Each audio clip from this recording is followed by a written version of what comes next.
from this country. So it's people who have gone through the immigration process and from a court received an order of removal. That, however, is not the circumstance for most of the people who the Trump administration has been shipping to El Salvador, to the lawless, bizarre, draconian forever prison there, from which the U.S. government purports to not even have the power to remove people and return people that it admits it's sent there by mistake.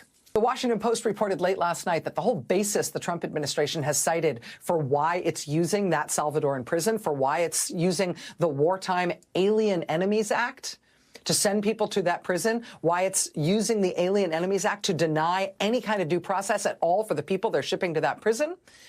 The Trump administration's justification for doing that is because, in their minds, what they've affirmed in saying that's why they're using that law is that they contend that the United States is at war with Venezuela. And that's the justification for Trump using that law. And that comes as a surprise, right? Did you know we were at war with Venezuela? The whole legal basis for the Trump administration claiming the right to do this in the way they've been doing it is that they say there is this criminal gang in Venezuela, this Tren de Aragua gang, and the Trump administration's contention is that that gang, that criminal gang, isn't just a gang. Well, it is a gang, but they're also another thing, which gives Trump kind of magic legal powers. Their contention is that that gang has supposedly been deployed here on orders from Venezuela's president.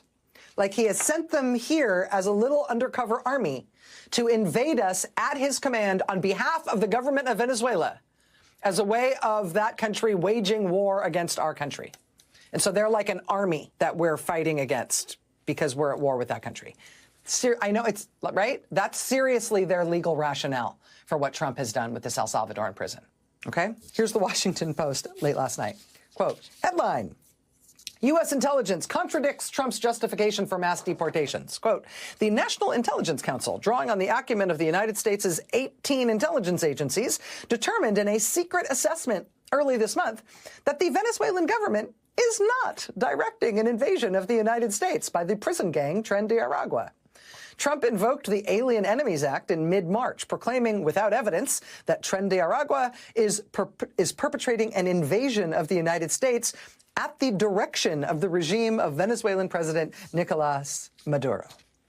Nevertheless, quote, the intelligence product found that the gang, quote, does not operate at the direction of Venezuela's leader. This finding builds on U.S. intelligence findings from February as well, that the gang is not controlled by Venezuela.